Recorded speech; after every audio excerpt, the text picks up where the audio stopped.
Frankenstein, or the Modern Prometheus, by Mary Shelley. Section 2. Letter 4. August 5th, in an undisclosed year in the 18th century. To Mrs. Saville, England. So strange an accident has happened to us that I cannot forbear recording it, although it is very probable that you will see me before these papers can come into your possession. Last Monday, July 31st, we were nearly surrounded by ice, which closed in the ship on all sides, scarcely leaving her the sea-room in which she floated. Our situation was somewhat dangerous, especially as we were compassed round by a very thick fog. We accordingly lay to, hoping that some change would take place in the atmosphere and weather. About 2 o'clock the mist cleared away, and we beheld, stretched out in every direction, vast and irregular plains of ice, which seemed to have no end. Some of my comrades groaned, and my own mind began to grow watchful with anxious thoughts, when a strange sight suddenly attracted our attention and diverted our solicitude from our own situation. We perceived a low carriage, fixed on a sledge and drawn by dogs, pass on towards the north at a distance of half a mile. A being which had the shape of a man, but apparently of gigantic stature, sat in the sledge and guided the dogs. We watched the rapid progress of the traveller with our telescopes until he was lost among the distant inequalities of the ice. This appearance excited our unqualified wonder. We were, as we believed, many hundred miles from any land, but this apparition seemed to denote that it was not in reality so distant as we supposed. Shut in, however, by ice, it was impossible to follow his track, which we had observed with the greatest attention. About 2 hours after this occurrence we heard the ground sea, and before the night the ice broke and freed our ship. We, however, lay to until the morning, fearing to encounter in the dark those large loose masses which float about after the breaking up of the ice. I profited of this time to rest for a few hours. In the morning, however, as soon as it was light, I went upon deck and found all the sailors busy on one side of the vessel, apparently talking to someone in the sea.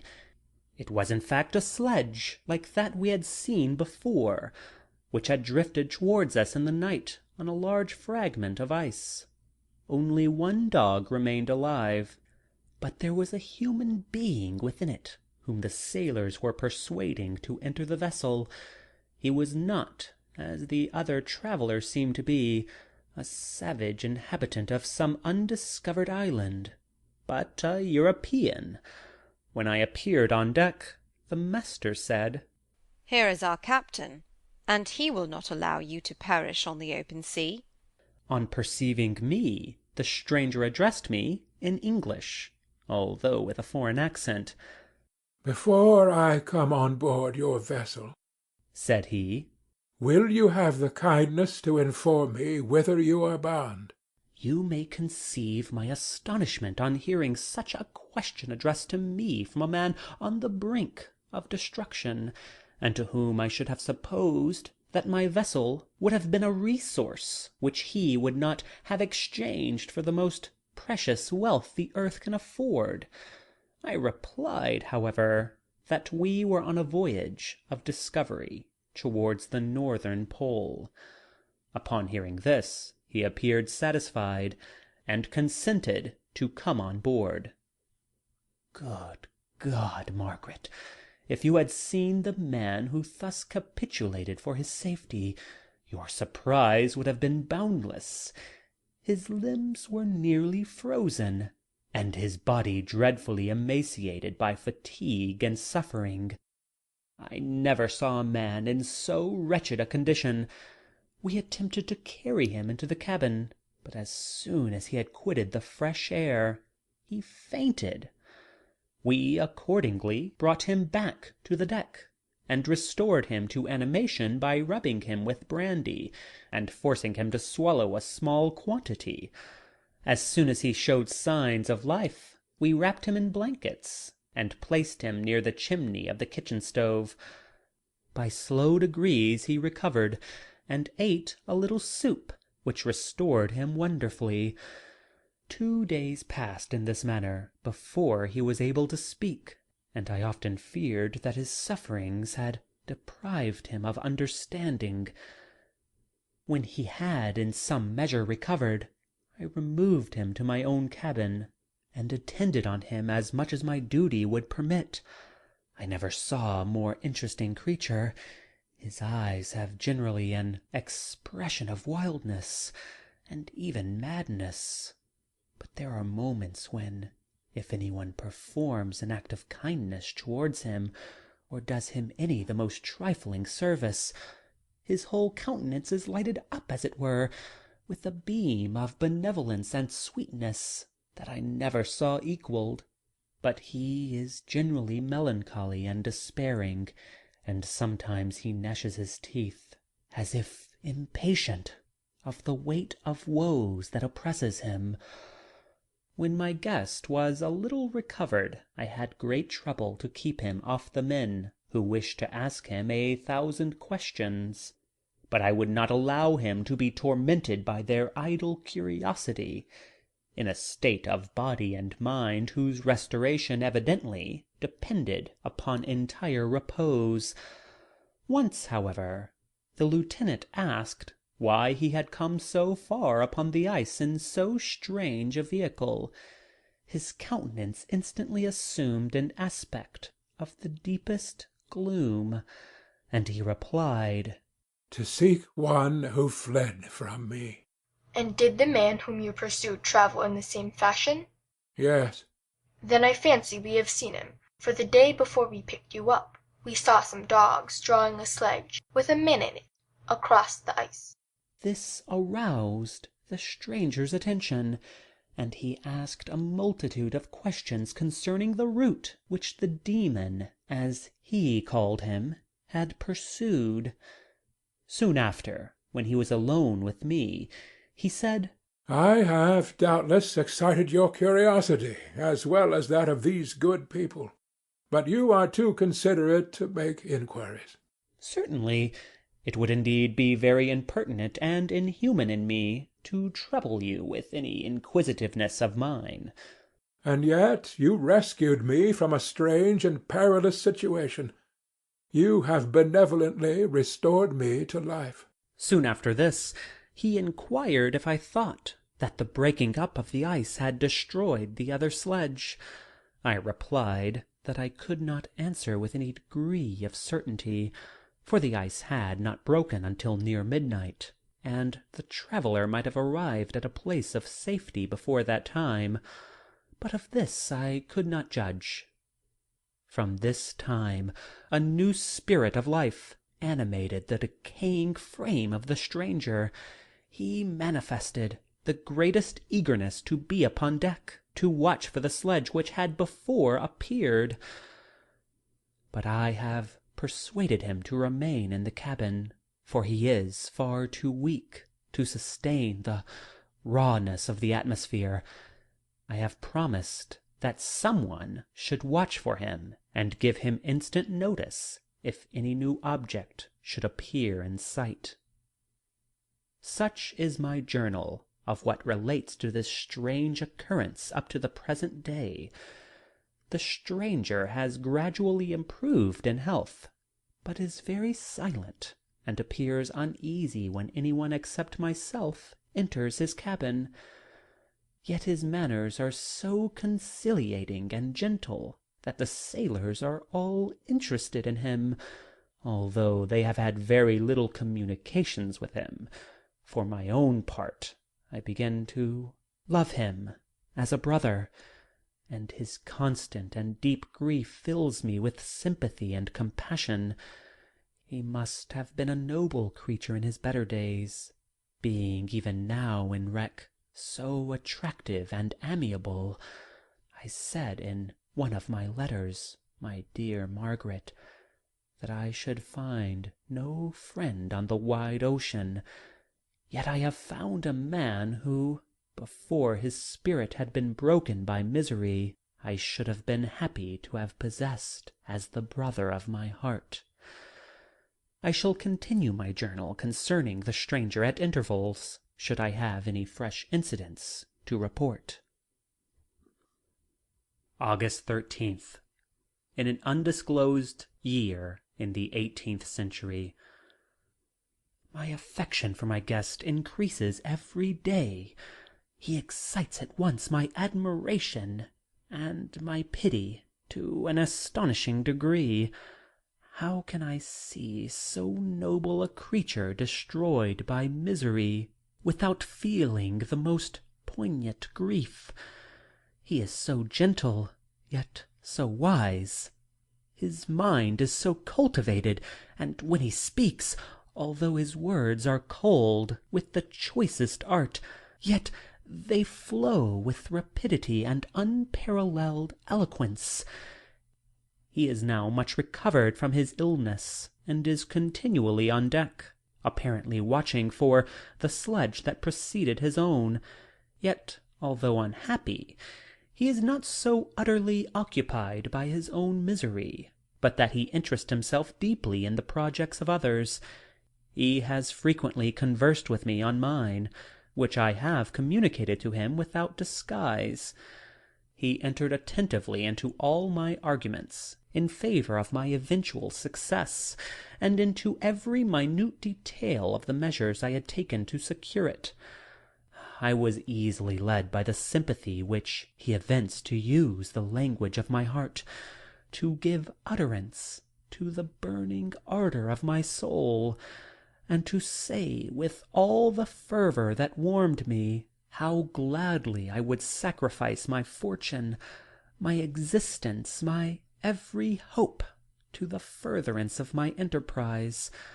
One man's life or death were but a small price to pay for the acquirement of the knowledge which I sought, for the dominion I should acquire and transmit over the elemental foes of our race.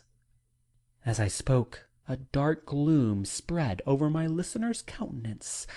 At first I perceived that he tried to suppress his emotion. He placed his hands before his eyes, and my voice quivered and failed me as I beheld tears trickle fast from between his fingers. A groan burst from his heaving breast. I paused. At length he spoke, in broken accents. "Unhappy man! Do you share my madness? Have you drunk also of the intoxicating draught? Hear me. Let me reveal my tale, and you will dash the cup from your lips." Such words, you may imagine, strongly excited my curiosity. But the paroxysm of grief that had seized the stranger overcame my weakened powers, and many hours of repose and tranquil conversation were necessary to restore his composure. Having conquered the voice of his feelings, he appeared to despise himself for being the slave of passion, and quelling the dark tyranny of despair, he led me again to converse concerning myself personally. He asked me the history of my early years. The tale was quickly told, but it awakened various trains of reflection. I spoke of my desire of finding a friend, of my thirst for a more intimate sympathy with a fellow mind than had ever fallen to my lot, and expressed my conviction that a man could boast of little happiness who did not enjoy this blessing. "I agree with you," replied the stranger. "We are unfashioned creatures, but half made up, if one wiser, better, dearer than ourselves, such a friend ought to be, do not lend his aid to perfectionate our weak and faulty natures. I once had a friend, the most noble of human creatures, and am entitled, therefore, to judge respecting friendship.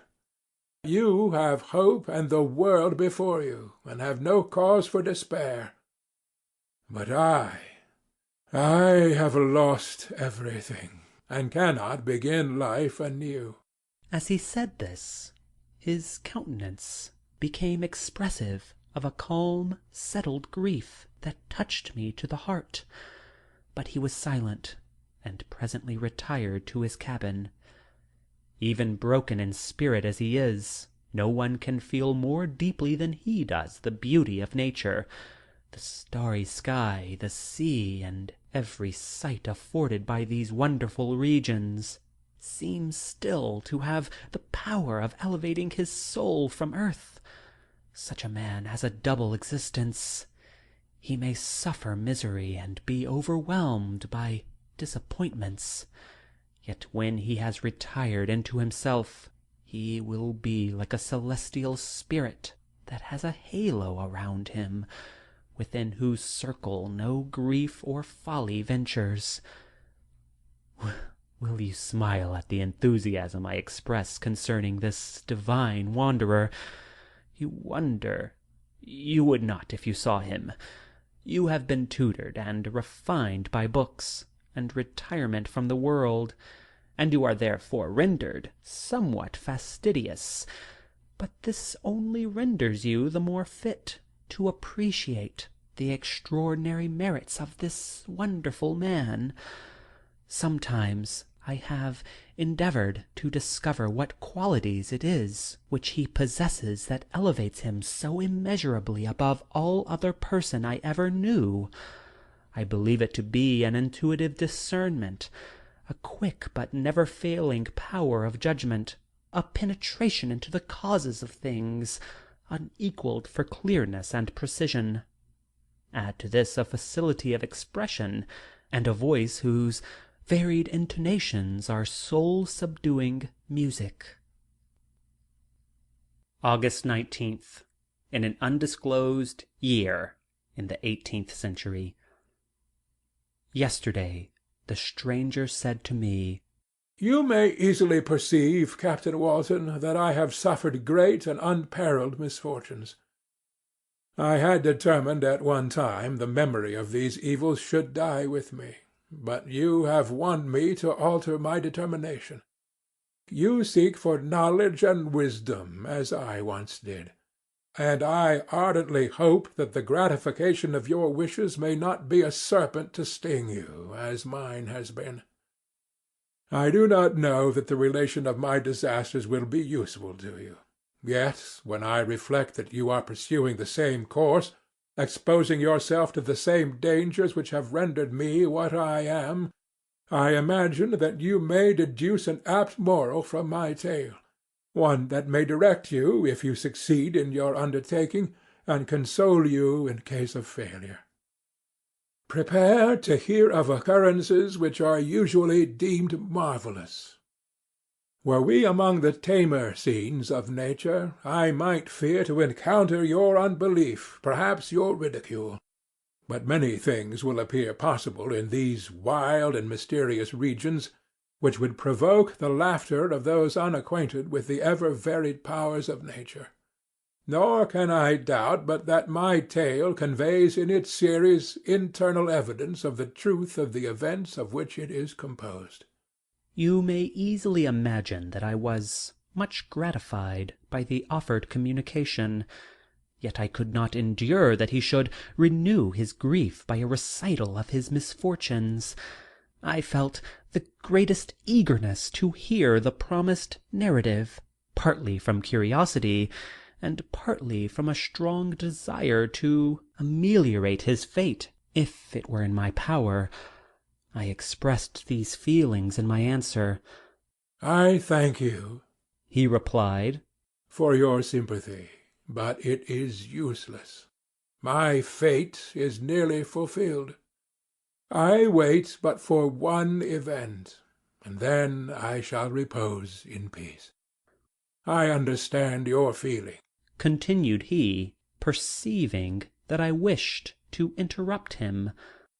But you are mistaken, my friend, if thus you will allow me to name you. Nothing can alter my destiny. Listen to my history, and you will perceive how irrevocably it is determined. He then told me that he would commence his narrative the next day, when I should be at leisure.